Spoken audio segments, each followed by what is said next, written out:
আজকে আমি যে মানুষটিকে নিয়ে কথা বলতে এসেছি, সেই মানুষটি আজকের দিনের সবচেয়ে আলোচিত মানুষ, সোনাম ওয়াংচুক। যন্তর মন্তরে যে দীর্ঘদিন ধরে অনশনে বসেছেন, কিসের জন্য? না, দেশের শিক্ষা ব্যবস্থা সংস্কারের জন্য। 1966 সালে লে জেলার আলচি গ্রামে তার জন্ম। সেখানেই তার বেড়ে ওঠা। পার্বত্য অঞ্চলে বেড়ে ওঠার সুবাদে পার্বত্য অঞ্চলে মানুষের জীবন জীবিকা নির্বাহের জন্য ঠিক কি কি অসুবিধা ফেস করতে হয় এর সঙ্গে কিন্তু তিনি পরিচিত ছিলেন। তবে আজ এই বয়সে এসে তিনি যে শিক্ষা ব্যবস্থা সংস্কারের কথা বলছেন, তা কিন্তু নয়।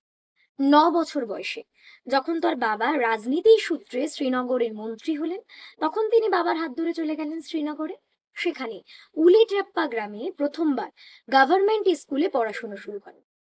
পড়াশোনা শুরু করার পর তিনি প্রথমবারের জন্য শিক্ষা ব্যবস্থার যে সমস্যা সেটাকে তিনি উপলব্ধি করতে পারলেন। কি সমস্যা? না, যে বাচ্চা ছেলেটি ছোটবেলা থেকে মার কাছে লে ভাষা শিখে বড় হয়েছে, সে সেই একটা গভর্নমেন্ট স্কুলে গিয়ে দেখলো সেখানকার সরকারি ভাষা হচ্ছে উর্দু। স্বাভাবিকভাবেই সে পড়াশুনো কথা বুঝতে পারেনি, পরীক্ষায় অকৃতকার্য হয়েছে। আর আমাদের সোসাইটি, আমাদের সমাজ, আমাদের প্রথাগত শিক্ষা ব্যবস্থা বলে দিয়েছে, না তুমি কিছু পারো না, কালকে থেকে তোমার আর কিছু শিখতে হবে না। সোনাম ওয়াংচুক বুঝতে পারলেন আসলে শিক্ষা ব্যবস্থার মূলে রয়েছে সমস্যা। সেই সমস্যা যদি না মেটানো যায়, তবে একটি ছেলে বা একটি মেয়ে ভালো না ভালো নয় সেটি আমরা নির্ধারণ করতে পারবো না। তারপর আস্তে আস্তে বেড়ে উঠেছেন, শ্রীনগরের থেকে ইঞ্জিনিয়ারিং পড়েছেন।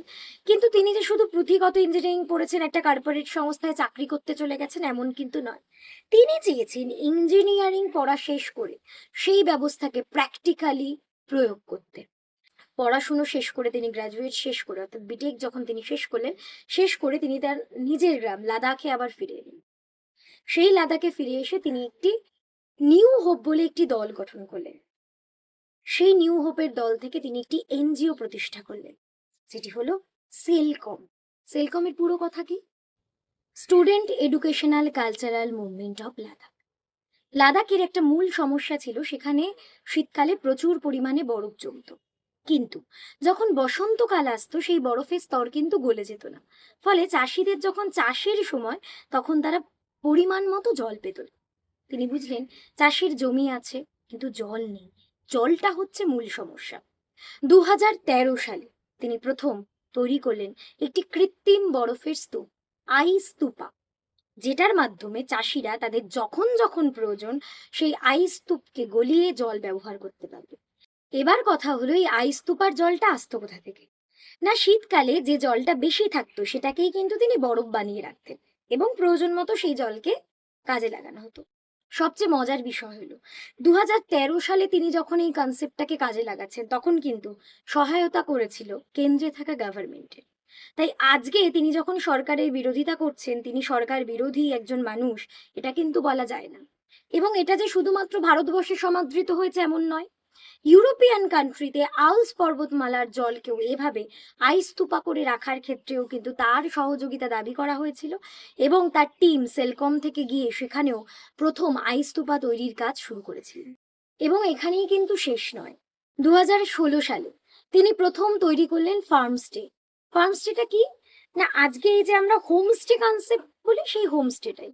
এবং তার সঙ্গে যুক্ত করলেন না লের মহিলাদের। বাড়ির মহিলারাই যখন যারা পর্যটক আসতো, তারা হোটেলে না থেকে যদি তাদের বাড়িতে আশ্রয় দিতেন, তাদের পরিচর্যা করতেন, তাদের ভালো মন্দ রেঁধে খাওয়াতেন, তার বদলে তারা সেই পর্যটকদের থেকে তাদের আতিথেয়তার একটা সাম্মানিক পেতেন। মানে বাড়ির মহিলাদের তিনি কাজে কিন্তু ইনভলভ করলেন, একটা বিকল্প আয়ের উৎস তৈরি করে দিলেন। সিকিম পার্বত্য অঞ্চলে শিক্ষার্থীরা যারা পড়াশুনো করতে যায়, তাদের কিন্তু আমাদের মতো এই সমতলে যারা থাকে তাদের এই কমফোর্ট জোনটা নেই। শীতকালে যদি তারা চায়ও, তারা কিন্তু পড়াশোনা করতে যেতে পারে না, কারণ সেখানে টেম্পারেচার মাইনাসে রান করে। তো শিক্ষার্থীরা যে একটা ক্লাসরুমের মধ্যে বসে পড়বে, সেখানে টেম্পারেচার এত কম থাকে যে শিক্ষার্থীরা অসুস্থ হয়ে পড়ে। তিনি প্রথম একটা মাড হাউস বানালেন সৌরশক্তিকে কাজে লাগিয়ে। সেই সৌরশক্তি চালিত মাড হাউস ক্লাসরুমের ভেতরে তাপকে সংরক্ষণ করে শিক্ষার্থীদের উষ্ণ রাখতে সাহায্য করত। পড়াশুনো যাতে ভালো হয়, তার জন্য কিন্তু তিনি একটা বিকল্প স্কুল রুমকেও তৈরি করে দিলেন। এখানেও শেষ নয়।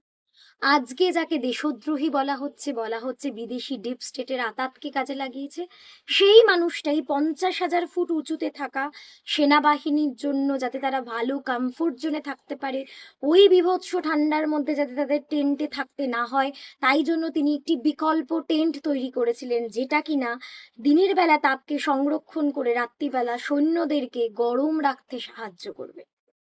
এক একটি টেন্টে 10 জন করে মানুষ থাকতে পারত, এবং এটি কিন্তু পরীক্ষামূলকভাবে এবং সমাদৃত।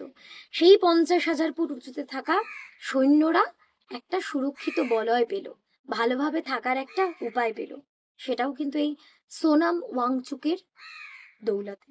শেষমেশ তার দাবিগুলোকে গুরুত্ব না দিয়ে তাকে জোর করে তুলে নিয়ে গিয়ে অনশন ভঙ্গ করলে কি আদতে তার যে চাওয়াগুলো সেগুলো পূরণ হবে? সারা দেশবাসীর কাছে জবাবদিহি করা হয়ে যাবে? না, এটা কিন্তু হবে না।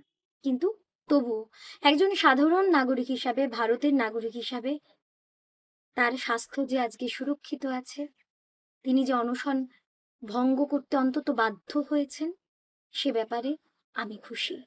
তিনি ভালো থাকুক, বেঁচে থেকে সুস্থ থেকে তিনি তার এই দাবি দাওয়াগুলো, শুধু তার নয় আমাদের সবার কথাগুলোকে তুলে ধরুক। আর কেন্দ্রের কাছে একটাই অনুরোধ, এভাবে মানুষের মুখ বন্ধ করে কিন্তু রাখা যায় না। তিনি যে দাবিগুলো তুলেছেন সেগুলো কিন্তু ন্যায্য। আজ নয়তো কাল এর জবাবদিহি আপনাদের করতেই হবে।